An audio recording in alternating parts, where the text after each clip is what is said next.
चंदा ने अभी ठीक से अपनी जवानी में कदम भी नहीं रखा था कि चंदा के परिवार वालों ने चंदा की शादी उसके जीजाजी से करवा दी। चंदा अभी 16 साल की थी, जबकि उसके जीजाजी उसे उम्र में 10 साल बड़े थे। वो एक अच्छी कदकाठी वाला इंसान है। चंदा ये शादी नहीं करना चाहती क्योंकि उसे अपने जीजाजी से बहुत डर लगता था, लेकिन उसके परिवार वालों ने उसकी बात नहीं मानी और चंदा की शादी अपने जीजाजी से करवा दी। शादी की पहली रात वो चंदा के करीब गए तब वो बहुत ज्यादा डर गई, लेकिन चंदा के जीजाजी ने जो उसे कहा वो सुनकर तो चंदा काफी हैरान हो गई। उन्होंने कहा, डर क्यों रही हो तुम्हें तो। हेलो दोस्तों, आपका स्वागत है फिर से एक नई कहानी में। तो चलिए शुरू करते हैं। चंदा 16 साल की है। उसने अभी ठीक से अपनी जवानी में कदम भी नहीं रखा था कि उसके परिवार वालों ने उसकी शादी अपने जीजाजी से करवा दी। दरअसल चंदा की बड़ी बहन अपने छोटे से बच्चे को और अपने पति को छोड़ किसी और के साथ भाग गई थी। अब उस बच्चे की जिम्मेदारी चंदा के ऊपर ही थी। उसकी माँ तो अपनी बड़ी बेटी के भागने का सदमा बर्दाश्त नहीं कर सकी और बिस्तर पकड़ लिया, और उसके पिता तो किसी को कुछ कहने लायक ही नहीं थे। चंदा की बड़ी बहन की गलती को सुधारने और उसके छोटे से बच्चे को बिन माँ के ना रहना पड़े, ये सोचकर चंदा के परिवार वालों ने उसकी शादी उसके जीजाजी से करवा दी। चंदा ये शादी नहीं करना चाहती थी क्योंकि उसे अपने जीजाजी से बहुत डर लगता था। वो उम्र और कदकाठी में चंदा से बड़े है, लेकिन चंदा के परिवार ने उसकी बात नहीं मानी और उसकी शादी उसके जीजाजी से करवा दी। शादी की पहली रात जब चंदा अपने कमरे में बैठी थी और उसकी गोद में अपनी बहन का छोटा बच्चा था जो 2 साल का था, उसका नाम युग है। चंदा उसे सुलाने की कोशिश कर रही थी, तभी कमरे का दरवाजा खुला और उसके जीजाजी विनीत, जो अब उसका पति बन चुका था, वो कमरे के अंदर आया। विनीत को देख चंदा का दिल काफी तेज धड़क रहा था। चंदा के मन में विनीत को लेकर कोई ऐसा विचार नहीं था। चंदा को लगा कि विनीत अब उसके साथ भी पति की तरह ही रिश्ता रखेगा,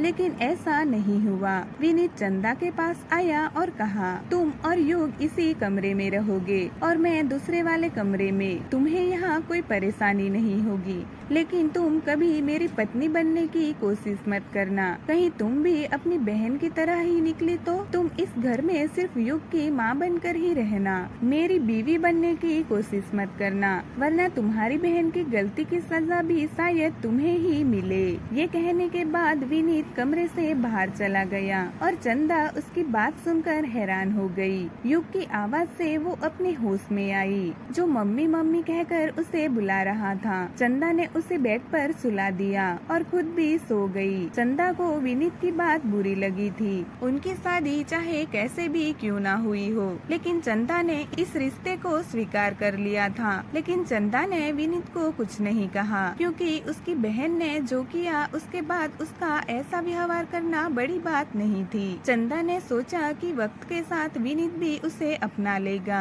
चंदा के भी अपनी शादी को लेकर कुछ सपने थे। वो भी अपने पति के साथ खुश रहना चाहती थी, लेकिन उसकी बहन ने उसके जीवन में बहुत मुश्किल खड़ी कर दी थी। विनीत और चंदा की बहन की लव मैरिज हुई थी, फिर भी उसकी बहन ने विनीत को धोखा दिया था। विनीत चंदा की बहन को बहुत प्यार करता था, जिसे देख चंदा अपनी बहन को बहुत खुशनसीब समझती कि उसे कितना प्यार करने वाला पति मिला। लेकिन अब यही बात चंदा को परेशान कर रही थी कि चंदा की बहन को इतना प्यार करने के बावजूद विनीत को धोखा खाना पड़ा, तो क्या वो अब चंदा को दोबारा प्यार कर पाएगा, उस पे भरोसा कर सकेगा। लेकिन अब तो सब बदल गया था। विनीत और चंदा की शादी हो गई थी और अब विनीत का फर्ज था कि वो चंदा को उसके हिस्से की खुशियाँ और प्यार उसे दे, लेकिन उसने ऐसा नहीं किया। चंदा सुबह जब उठी तो वो बहुत चुप थी। उसने नाश्ता बना दिया और टेबल पर लगा दिया। इस बीच चंदा ने युग को भी जगा कर तैयार कर दिया था। विनीत ने चुपचाप अपना नाश्ता किया। उसने चंदा की तरफ देखा भी नहीं, जिससे चंदा थोड़ी उदास हो गई। विनीत चंदा और युग की हर जरूरत पूरी करता था। उनको किसी चीज की कमी नहीं होने देता था। एक दिन चंदा अपने कपड़े अलमारी में रख रही थी, तभी उसकी नजर एक नई साड़ी पर पड़ी जो शादी के दिन उसकी माँ ने उसे दी थी। चंदा ने वो साड़ी निकाली। चंदा का मन उस साड़ी को पहनने का कर रहा था और अभी उसके पास दूसरा कोई काम भी नहीं था,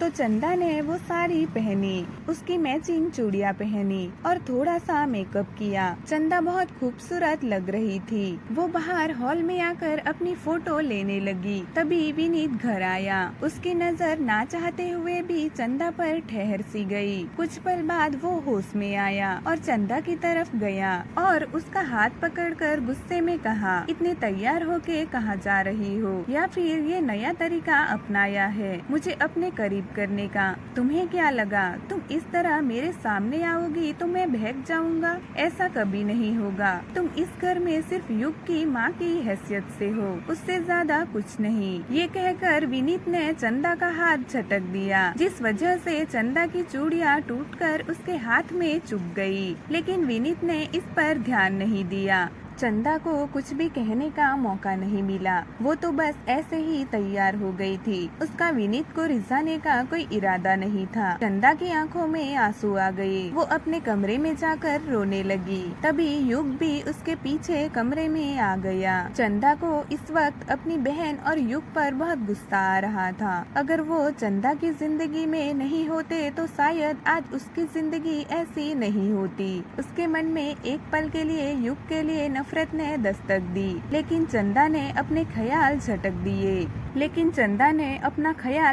दिए। युग चंदा के आंसू पोंछ रहा था और उसे चुप कराने की कोशिश कर रहा था। चंदा ने उसे अपने गले लगा लिया। चंदा अब अपने काम से काम रखती और बाकी का समय युग के साथ बिता दिया करती। वो विनीत का भी सारा काम करती थी, लेकिन उसके साथ बहुत कम बात करती थी। कुछ समय इसी तरह बीत गया। आज चंदा का जन्मदिन था, तो वो विनीत के ऑफिस जाने के बाद अच्छे से तैयार हो गई और युग और खुद के लिए खाना बनाने लगी। आज वो दोनों आलू के पराठे खाने वाले थे। चंदा अपना काम कर रही थी।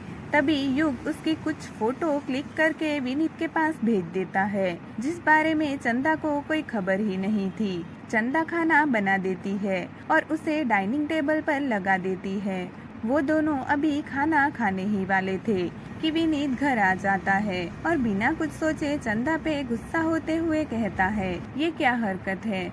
तुम्हें एक बार में समझ नहीं आता क्या? मुझे ये सब पसंद नहीं है। मैं वहाँ ऑफिस में काम कर रहा था और तुम मुझे अपनी फोटो भेजने में लगी हो। चंदा को तो कुछ भी समझ नहीं आ रहा था कि विनीत किस बारे में बात कर रहा है, लेकिन विनीत ने चंदा को कुछ भी कहने का मौका नहीं दिया। चंदा बिना कुछ कहे अपने कमरे में चली गई और दरवाजा बंद कर दिया। युग उसके पीछे जाने के लिए रो रहा था, लेकिन चंदा ने दरवाजा नहीं खोला। चंदा को युग पे भी गुस्सा आ रहा था। अगर वो चंदा के जीवन में नहीं होता तो आज शायद वो अपने पति के साथ खुश रहती। विनीत युग को लेकर अपने कमरे में चला गया। दूसरे दिन सुबह जब विनीत उठा तो चंदा किचन में काम कर रही थी। उसे लगा कि चंदा युग के साथ बुरा बर्ताव करेगी, क्योंकि युग ने रात को विनीत को बता दिया था कि फोटो उसने विनीत को भेजी थी और चंदा को इस बारे में कुछ भी पता नहीं था। लेकिन चंदा ने ऐसा कुछ नहीं किया। वो युग के साथ बहुत अच्छे से रह रही थी। उसने विनीत को भी नाश्ता दिया, लेकिन आज कुछ अलग था।